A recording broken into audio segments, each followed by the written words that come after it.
ठीक है, तो ये जो पार्ट था this is called embryonal axis. ठीक है, बाकी ये सारी चीजें हैं जो दिख रही हैं आपको यहाँ बस यही है। और नीचे भी कुछ डायग्राम्स है, उसको भी आप फटाफट देख लो। जैसे ये हो गया,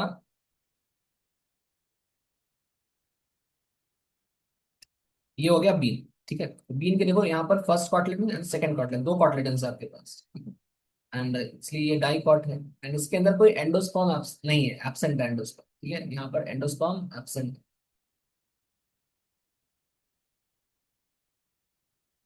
क्योंकि यहाँ एंडोस्पर्म एब्सेंट है, इसीलिए इसको क्या बोलते हैं, नॉन एंडोस्पर्म्स। सिमिलरली ये कैस्टर है। ठीक है, तो कैस्टर का जो बेस होता है उसको कैरेंकल कहते हैं। और कैरेंकल के अलावा यहाँ पर एक एक्स्ट्रा चीज प्रेजेंट है।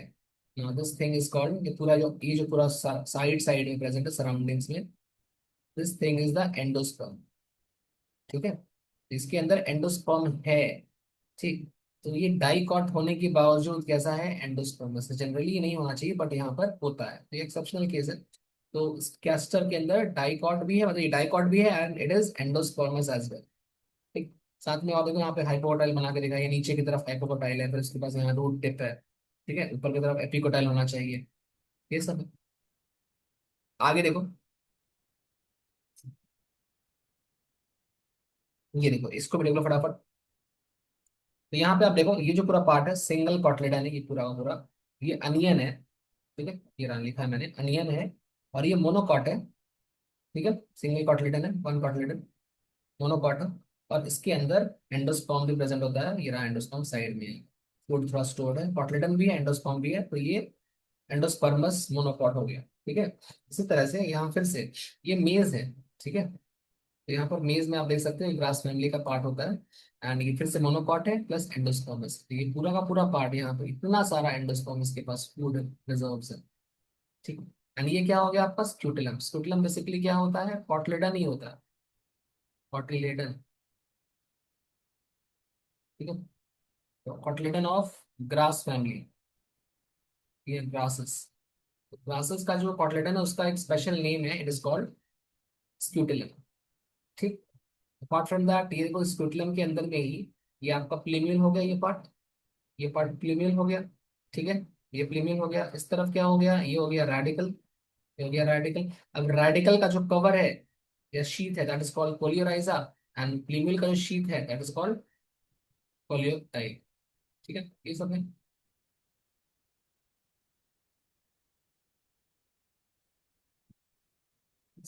और इसमें भी एंडोस्पर्म ये भी है प्रेजेंट, प्लस हो गया। तो ये बचा हुआ था थोड़ा सा पार्ट, इसको हमने यहाँ पे खत्म कर दिया है।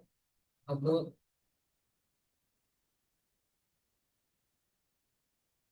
हम्म, तो मैं एक काम कर रहा हूँ, मैं इसको एंड कर रहा हूँ। मैं फ्रेश स्टार्ट कर रहा हूँ, इसको साइड रखने दो। ये चलो इसी में स्टार्ट कर, नया स्टार्ट करते हैं, नया चैप्टर। तो मुझे थोड़ा सा टाइम दो।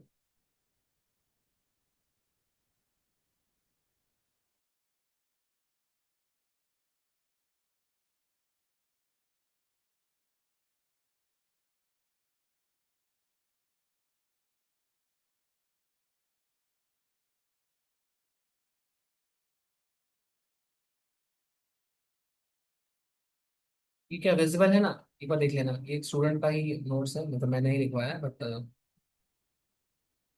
विजिबल है तो हाँ एक सर, बार क्लियर है visible ना, है। ठीक, थैंक यू। तो देखो, तो human health and disease start करें। देखो आपकी जो टेस्ट होगा ना अगस्त के एंड में, तो इसमें human health and disease half आ रहा है, अप टू इम्यूनिटी एक टॉपिक है इसके अंदर, वहां तक आ रहा है। ठीक है, देखो यहाँ ये 41 पेजेस का नोट्स है पूरे चैप्टर में। तो मेरे को लगता है कि 25 या 25 पेज के आसपास तक आपको पढ़ना होगा। तो मैं तब तब तक आई थिंक 3 या 4 क्लासेस लूंगा। इसके बाद 3 क्लासेस और लूंगा मैं कम से कम। तब तक तो वहां तक लिमिट तक हो जाए, या फिर जहां तक भी होगा वहीं तक टेस्ट में आए। ठीक है, मैं स्टार्ट कर रहा हूँ। तो स्टार्ट किया जाए, फर्स्ट ऑफ ऑल ये हेल्थ क्या है। ठीक है, तो देखो सबसे पहले कुछ बेसिक इंट्रोडक्शन है कि ओल्डर टाइम्स में, पुराने जमाने में लोग बिलीव करते थे एक एक थ्योरी पर, या हाइपोथेसिस, थ्योरी नहीं बोलेंगे इसको, हाइपोथेसिस बोलेंगे, जिसका कोई प्रूफ नहीं था। एंड उसका नाम था गुड ह्यूमर हाइपोथेसिस। ठीक है, according to which people having black bile, जिस थ्योरी के अकॉर्डिंग ब्लैक बाइल नाम का एक सब्सटेंस होता था, ये ब्लैक बाइल लेकर। ठीक है, black bile often had fevers and had hot personalities. तो देखो हॉट पर्सनालिटी का मतलब होता है कि अगर किसी इंसान को बहुत ज्यादा फीवर आता है, या फिर अगर वो बहुत गुस्से वाला है, ठीक है, उसको काफी गुस्सा आता है, ऐसे लोगों को हम बोलते हैं कि इनकी पर्सनालिटी गर्म है। ठीक है, मतलब उनका खून गर्म है, मतलब उसको गुस्सा ज्यादा आता है। अभी हम लोग आजकल भी ये लैंग्वेज यूज करते हैं अपने डेली लाइफ के अंदर, कि अगर कोई इंसान उसको गुस्सा ज्यादा आता है तो हम लोग उसको कहते हैं कि उसका खून गर्म है, ऐसा बोलते हैं। ठीक है, बोलने का तरीका है। ऐसा कुछ भी नहीं है कि उसका खून सच में गर्म है, कि उसका खून तो नॉर्मल टेम्परेचर पर ही है, 37 डिग्री पर ही है। तो वो उसके हॉर्मोन्स की वजह से या उसकी आदतों की वजह से ऐसा है। एनीवेज, बट पुराने जमाने के लोग ये मानते थे कि कुछ ह्यूमर होते हैं हमारी बॉडी, कुछ लिक्विड होते हैं हमारी बॉडी के अंदर, इसको ह्यूमर बोलते हैं। और ये जो ह्यूमर्स होते हैं ना, इनके अंदर डिफरेंट टाइप के ह्यूमर्स, जैसे कि ब्लैक बाइल एक ह्यूमर है, इसके अलावा और भी होता है, येलो बाइल भी होता है। ठीक है, ये सब भी होता है। आयुर्वेदिक में भी आप सुने होंगे कि जैसे कफ बात, कफ पित्त, तीन नाम होते हैं, सब नाम है, सब सिलेबस में नहीं है, सुन लो ऐसे ही। तो ये जब जब तक बॉडी में बैलेंस रूप में होते हैं तब तक हमारी बॉडी में कोई डिफॉर्मिटीज या डिजीज नहीं आता। बट अगर इसमें कोई प्रॉब्लम हो गया, डिसबैलेंस हो गया, देन हमें बीमारी हो जाती है। ऐसा पुराने जमाने के लोग मानते थे। एंड आयुर्वेदिक सिस्टम में आज भी मानते हैं, कुछ हद तक माना जाता है इसको फिर भी। बट उस जमाने के लोग ये मानते थे, जैसे कि ग्रीक जो सिस्टम है, जो यूनानी सिस्टम है, ग्रीक सिस्टम है, यूरोपियन सिस्टम ऐसा बोल सकते हैं, वहां के लोग ये मानते थे कि कुछ लिक्विड होता है हमारे ब्लड के अंदर, जैसे कि ब्लैक बाइल, अगर वो ज्यादा हो गया, देन अगर वो डिसबैलेंस हो गया और ज्यादा हो गया, तो उस इंसान को गुस्सा ज्यादा आएगा या फिर फीवर ज्यादा आए। ठीक है, और उसकी पर्सनैलिटी कैसी होगी? हॉट पर्सनैलिटी, यही है। ठीक है, this is supported by Greek and Indian Ayurveda system, ये सब था। ठीक है, इट वाज डिसप्रूव। लेकिन क्या होता है कि एक साइंटिस्ट आते हैं, लगभग आज से 150 साल के पहले की बात है ये, 150 200 साल पहले के आसपास। तो उस वक्त विलियम हार्वी नाम के साइंटिस्ट आते हैं, इन्होंने क्या किया, ब्लड सर्कुलेशन का पूरा प्रोसेस डिस्कवर किया। और साथ ही साथ इन्होंने मेजर किया ब्लड का टेम्परेचर, और पाया कि ब्लड का टेम्परेचर जो होता है, वो गुस्सैल वाले इंसान हो चाहे नॉर्मल इंसान हो, सबका टेम्परेचर कैसा होता है? सेम होता है। ठीक है, हर प्रकार का इंसान का जो टेम्परेचर है वो सेम ही रहता है ब्लड का। ऐसा कुछ नहीं कि उसका खून ज्यादा गर्म है इसलिए गुस्सा आता है। ठीक है, तो इससे ये गुड ह्यूमर हाइपोथेसिस को डिस्प्रूव कर दिया गया। तो भाई ये सेकंड इस लाइन में लिखा है, it was disprove by William Harvey, and William Harvey disprove blood circulation, sorry discovered blood circulation. ठीक, ये कुछ चीजें हैं जो एनसीईआरटी के फर्स्ट पेज पर लिखी हुई हैं, एक बार आप रीड कर लेना, वो समझ जाएगा। ठीक है, मैं एक बार तो रीड करा दूंगा बाद में। तो अभी फिलहाल अभी स्टार्ट किया जाए, हम लोग आगे बढ़ते हैं। तो our mind influences our immune system with the help of neural system and endocrine system. हमारा जो माइंड है, ठीक है, हमारा जो मन है, माइंड है, हमारा जो दिमाग है, ऐसा बोल सकते हो, वो इन्फ्लुएंस करता है हमारे इम्यून सिस्टम को। हमारा इम्यून सिस्टम क्या होता है? ऐसा हमारी बॉडी का वो पार्ट है जो हमें बाहर से आए हुए बैक्टीरिया, वायरस, फंगस या कोई भी बाहर से आया हुआ सब्सटेंस जो हमको नुकसान पहुंचा सकता है, हमारी बॉडी उससे लड़ती है with the help of our immune system. ठीक है, तो वो इम्यून सिस्टम किसके कंट्रोल में है? वो इम्यून सिस्टम अपने माइंड के कंट्रोल में, कंट्रोल तो नहीं बोलेंगे, मतलब इन्फ्लुएंस होता है, उसका माइंड का असर पड़ता है, माइंड का असर पड़ता है इम्यून सिस्टम। ठीक है, तो हमारा माइंड कैसे असर डालता है? तो हमारा माइंड जो है with the help of nervous system यानी neural system and endocrine system, इस इम्यून सिस्टम के ऊपर असर डालता है। ठीक है, जैसे कि नर्वस सिस्टम जो होता है, वहाँ से ब्रेन हो गया उसके अंदर, ठीक है, नर्व्स हो गए बहुत सारे, स्पाइनल कॉर्ड हो गया, ठीक, एंडोक्राइन सिस्टम के अंदर डिफरेंट टाइप के हॉर्मोन्स हो गए। किसी को अगर एड्रेनलिन नाम का हार्मोन ज्यादा सिक्रीट हो रहा है तो फिर उसको ज्यादा एग्रेसिवनेस उसके अंदर आएगी, वो ज्यादा गुस्सा करेगा। ठीक है, वो मतलब हर समय अग्रेसिव हो जाएगा, तोड़ फोड़ करेगा, मारपीट करेगा। ठीक है, तो ये सब कुछ हमारे इम्यून सिस्टम पे भी डिपेंड होगा। मतलब अगर कोई इंसान हमेशा स्ट्रेस में है, ठीक है, हमेशा वो किसी न किसी को गुस्सा कर रहा है, उसका बीपी हाई होगा, उसका उसका हेल्थ भी डिस्टर्ब होगा उसकी वजह से, समझे बात? यही सब है। आगे देखो, health can be affected by, इसके अलावा हेल्थ जो है वो और किस चीज पर डिपेंड कर सकता है या किस चीज की वजह से अफेक्टेड हो सकता है? Like the first one is genetic disorder. Genetic disorders from parent present since birth, ये सिंस बर्थ प्रेजेंट होता है। ठीक है, एग्जाम्पल से डाउन सिंड्रोम है, down syndrome, colour blindness, haemophilia, ये सब जेनेटिक डिसऑर्डर्स हैं। ठीक है, तो एक प्रकार का बीमारी है ये सब। इन्फेक्शंस की वजह से भी हो सकता है, ऐसे कॉमन कोल्ड, सर्दी खांसी जो होती है। ठीक है, ट्यूबरकुलोसिस होता है, टीबी की बीमारी, निमोनिया, एड्स, ये सब इन्फेक्शंस के थ्रू फैलता है। इसके अलावा हमारी जो खुद की लाइफ स्टाइल है, हम कैसा लाइफ जीते हैं, क्या हम एक्सरसाइज करते हैं या हम बस बेड पर पड़े रहते हैं दिन भर और खाना पीना खाते हैं और रील देखते हैं इंस्टाग्राम की, तो उस पर भी डिपेंड करता है कि हमारा लाइफ स्टाइल कैसा है। ठीक है, तो अमाउंट ऑफ रेस्ट और exercise done by a person, कितना रेस्ट आप ले रहे हो, जितना ऑप्टिमम रेस्ट का जरूरत है, कि आप उतना रेस्ट ले रहे हो या उससे ज्यादा या कम ले रहे हो, दोनों ही खराब है। ठीक है, ये सब है ना। Good health can be achieved by, good health को आप कैसे प्राप्त करोगे, अचीव करोगे? तो फर्स्ट है कि पर्सनल हाइजीन। पर्सनल हाइजीन का मतलब हो गया कि रोज नहाना चाहिए, ठीक है, साफ सफाई रखनी चाहिए, साफ सुथरे कपड़े पहनने चाहिए, ये सब है। सेकंड है proper disposal of water, waste होगा sorry, not water. So proper disposal of waste, जो वेस्ट है, जो हमारे घर का कूड़ा कचरा है, ये सब, इनको प्रॉपरली हमको मतलब डिस्पोज करना चाहिए। मतलब ये नहीं कि रास्ते में फेंक दें या फिर घर में ही पड़ा हुआ है, प्रॉपर उसको सही ठिकाने पर छोड़ना है। ठीक है, अदरवाइज वो बीमारी का कारण बन सकता है, उससे बहुत सारे डिफरेंट टाइप के इन्फेक्शन फैल सकते हैं। ठीक है। Next number 3, exercise and yoga properly regular basis पे करते रहना चाहिए। ठीक है। इसके अलावा वैक्सीनेशन से होते हैं, वैक्सीनेशन तो आप जानते हैं, जैसे पोलियो वैक्सीन पड़ता है, या फिर और भी BCG वैक्सीन पड़ता है, टेटनस वैक्सीन पड़ता है, बहुत सारे वैक्सीन है, कोरोना का वैक्सीन, बहुत सारे वैक्सीन जो बीमारियों को रोकता है। ठीक है, उसको लेना जरूरी होता है एक तरह से। ठीक, ये सब भी जरूरी है, तब गुड हेल्थ मेंटेन रहेगा। बैलेंस डाइट, जितना आपको जरूरत है उतना ही खाओ, जबरदस्ती का मत खाओ। ठीक, तो बैलेंस डाइट, और जितना मतलब जो न्यूट्रिशन आपको चाहिए सब कुछ खाना चाहिए हमको, मतलब जैसे प्रोटीन की कमी नहीं होनी चाहिए, कार्बोहाइड्रेट भी सफिशिएंट खाना चाहिए, विटामिन सही से होना चाहिए, मिनरल्स बॉडी के अंदर होना चाहिए सब, ये सब बैलेंस डाइट कहलाता है। ठीक है, ज्यादा भी नहीं खाओ, कम भी नहीं खाओ, ठीक है, जितना जरूरी है उतना खाओ। ठीक, आगे देखो। तो ये तो हुआ हेल्थ के बारे में कुछ बेसिक बेसिक बात, मतलब बहुत ही सिंपल सिंपल बात है, इसमें कुछ खास था नहीं। अब ये पूरा एनसीईआरटी का फर्स्ट पेज था। अब सेकंड पेज पर भी फर्स्ट पैराग्राफ में भी ये कुछ चीजें लिखी हुई हैं, उसके बाद सेकंड पेज जब आओगे, सेकंड पेज का सेकंड या थर्ड पैराग्राफ में आपको डिजीज को के बारे में इंट्रोड्यूस किया गया है। तो डिजीज क्या है, देखो, dis plus is, dis is मतलब आप ईज में नहीं हो, मतलब आप परेशान हो, आप आराम से नहीं हो। तो अगर किसी को आराम से कोई नहीं है, अगर आराम से नहीं है और वो नॉट एट ईज है, then that condition is called disease. ठीक है, मतलब ये डिजीज दो टाइप का हो सकता है। इट कैन बी कॉन्जेनाइटल, ठीक है, या genetic disease, and it can be acquired disease as well. ठीक है, कॉन्जेनाइटल या जेनेटिक डिजीज मतलब ये सिंस बर्थ प्रेजेंट रहता है और ये जीन्स के अंदर चेंज कर देता है। ठीक है, ये जीन्स के अंदर चेंज कर देता है और इसमें जेनेटिक बदलाव आता है, जेनेटिक चेंज होता है बॉडी के अंदर। ठीक है, और एक्वायर्ड डिजीज हमारे लाइफ टाइम में आते हैं। ठीक है, एक्वायर्ड ड्यूरिंग लाइफ टाइम, जब हम लोग अपनी जिंदगी जी रहे होंगे उस समय, जब हमें जो बीमारी होगी, जैसे कॉमन कोल्ड होगा। ठीक है, तो कॉमन कोल्ड हमको अपनी लाइफ में हमको मिल रहा है, कोविड हुआ है अगर किसी को, तो उसको लाइफ जीते वक्त उसको मिला है, तो ये सब एक्वायर्ड डिजीज के एग्जाम्पल्स हैं।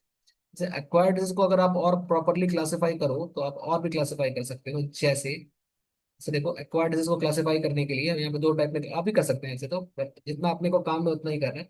तो एक्वायर्ड को मैंने दो टाइप में क्लासिफाई किया है यहाँ पर, एक है कम्युनिकेबल और एक है नॉन कम्युनिकेबल डिजीज। कम्युनिकेबल का मतलब जो जनरली एक इंसान से दूसरे इंसान में फैल जाए, दैट इज कम्युनिकेबल।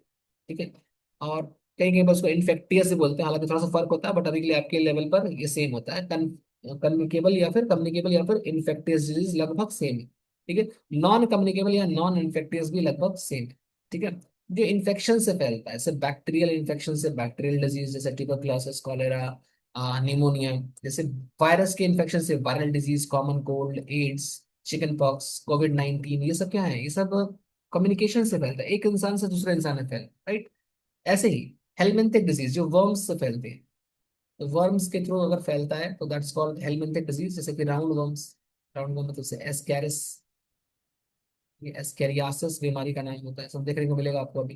ठीक है, फिर है फंगल डिजीज, तो फंगल डिजीज में से रिंग वर्म हो गया, दांत खाद खुजली, ठीक है, रिंग वर्म ये हो गया। ऐसे ही कुछ बीमारियां जो है प्रोटोजोआ से फैलती है, जैसे मलेरिया। ठीक है, तो ये सब हो गया डिफरेंट टाइप के, मलेरिया हो गया, जैसे एमीबियासिस हो गया। ठीक है, कम्युनिकेबल डिजीज एग्जाम्पल, ये सब नाम याद कर लेना, ये तुम्हारा काम है याद करना। ठीक, फिर नॉन कम्युनिकेबल पे आ जाओ, बिना इन्फेक्शन के फैलने वाला, जैसे डेफिशिएंसी। ठीक है, डेफिशिएंसी से जो फैलता है, किसी किसी की कमी हो गई है, किसी न्यूट्रिशन की कमी हो गई है, जैसे स्कर्वी, विटामिन सी की कमी हो गई है, रिकेट्स, विटामिन डी की कमी हो गई है, कमी से फैल रहा है, डेफिशिएंसी से। ऐसी एलर्जी से हो रहा है कोई बीमारी से, allergy, hay fever, pollen allergy. ठीक है, पार्थेनियम याद करो। ठीक, पॉलन एलर्जी। ऐसे ही कैंसर जो है, तो कैंसर एक बीमारी है, वो मतलब किसी इन्फेक्शन से नहीं फैल रहा। ऑटो इम्यून एक और बीमारी है, इसमें अपना खुद का इम्यून सिस्टम ही हमें परेशान करता है। हमारे खुद के इम्यून सिस्टम के सेल्स ही हमारी बॉडी के सेल्स को मारने लगते हैं, तो उसको बोलते हैं ऑटो इम्यून डिसऑर्डर्स।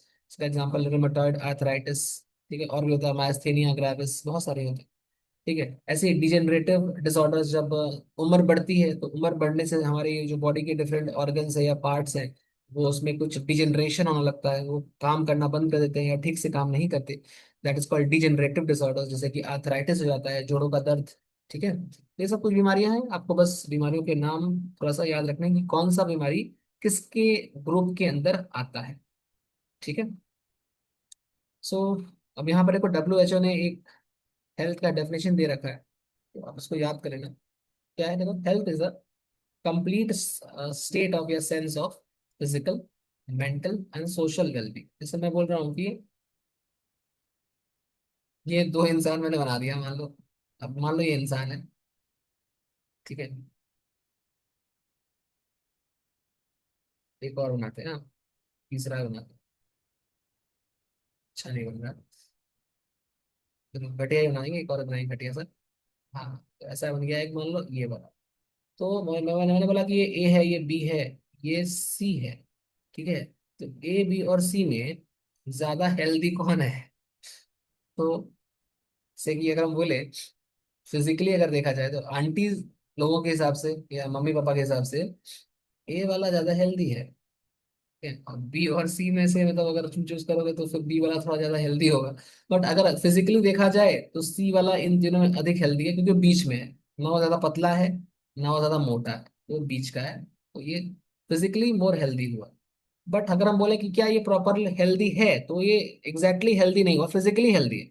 ठीक है, तो अगर किसी को मैं हेल्दी है या नहीं ये डिफाइन करना चाहूँ, तो उसके लिए मुझे तीन चीजें कंसिडर करनी पड़े। मतलब ये देखकर आप नहीं बता सकते कि कोई हेल्दी है कि नहीं। हेल्दी है या नहीं, इसके लिए आपको तीन क्राइटेरिया आपके पास, क्या क्या? फिजिकली हेल्दी होना चाहिए, मेंटली हेल्दी होना चाहिए, मेंटली मतलब मानसिक रूप से हेल्दी होना चाहिए। अब किसी का मान लो किसी घर पर किसी का डेथ हुआ है, और वहां पर ये इंसान, जिसको आप हेल्दी कह रहे हो, ये गया वहां जाकर हा हा हा करके हंसने लगा जोर जोर से। वो इंसान वहां पे मरा हुआ है और उसकी लाश रखी हुई है और ये हा हा करके हंस रहा है, तो उसको तो हेल्दी नहीं बोलेंगे सब, मगर उसको पीटेंगे। उसको हेल्दी नहीं बोल सकते, ये मेंटली अनहेल्दी हो गया, पागल हो गया ये। तो वही बात है कि अगर आप हेल्थ का डेफिनेशन दे रहे हो, तो सिर्फ फिजिकल स्टैंडर्ड नहीं है। ठीक है, अपार्ट फ्रॉम फिजिकल स्टैंडर्ड्स यहाँ पर कुछ और भी चीजें हैं।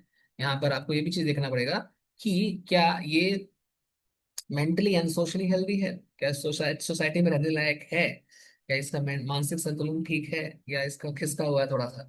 ठीक, तो एवरीथिंग तीनों को कंसिडर करना पड़ेगा। First thing is physical, second is mental, and the third one is social.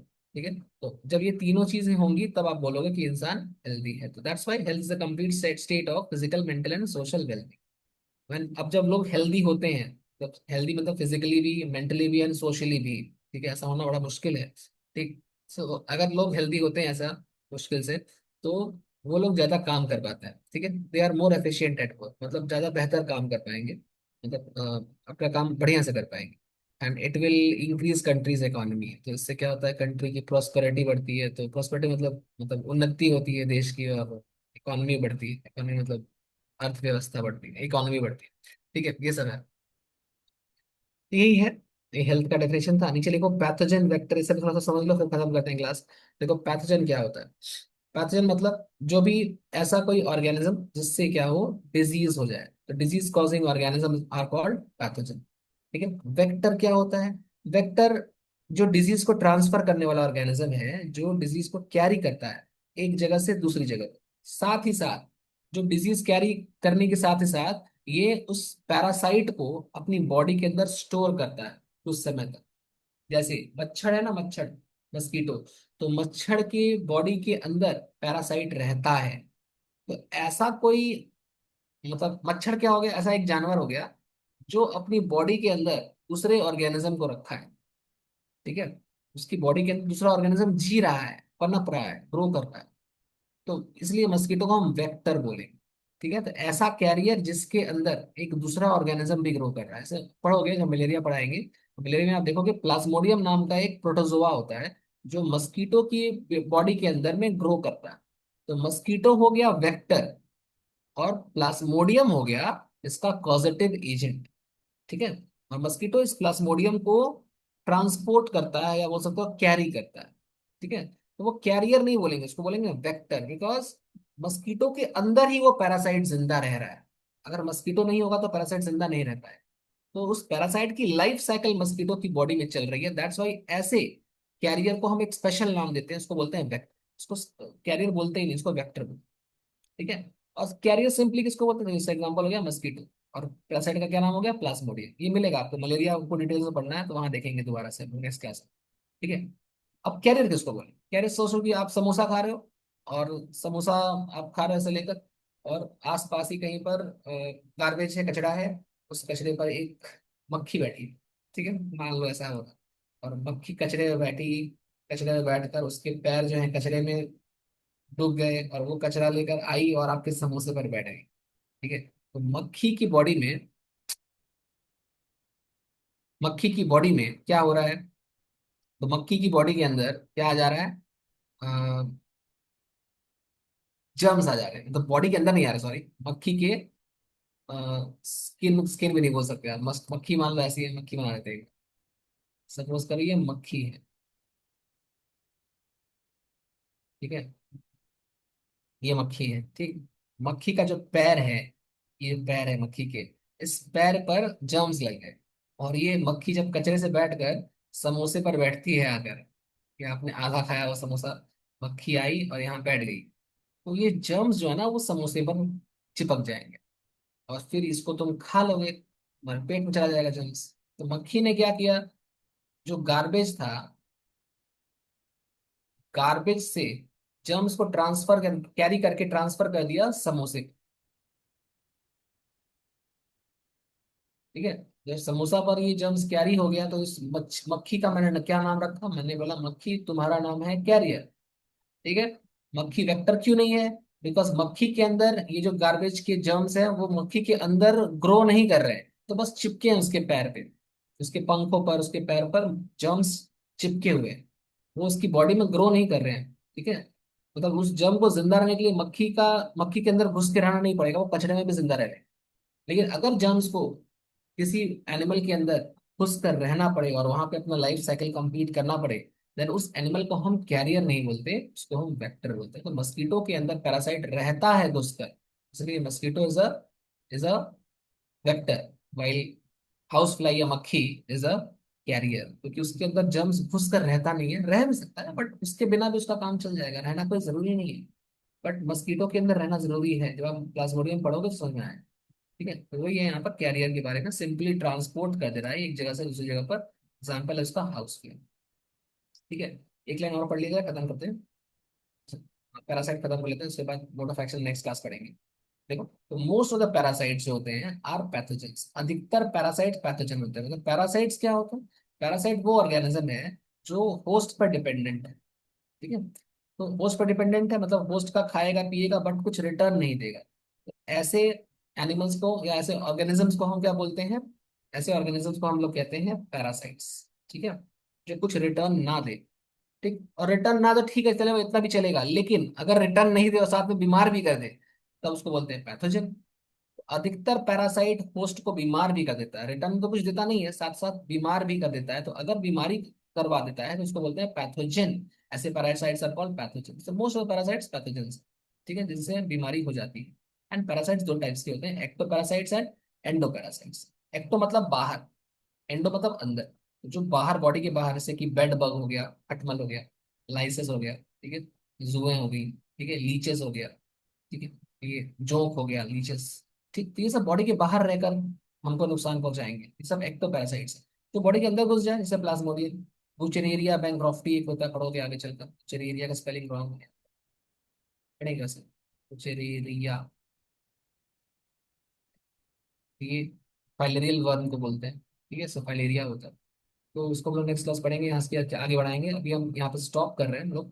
ठीक है, mode of action next class से पढ़ा जाएगा, और हम लोग बैक्टीरियल डिजीजेस, ये सब सारे डिजीज नेक्स्ट क्लास डिस्कस कर लेंगे, बैक्टीरियल वायरल जो भी प्रोटोजोवन हेलमिंथिक, 5 टाइप का डिजीज, फंगल डिजीज, सारा पढ़ेंगे नेक्स्ट क्लास। ठीक है, तो आज करते हैं बस स्टॉप, और कुछ पूछना है किसी को?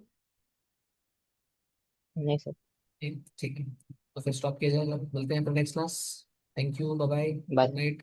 Bye.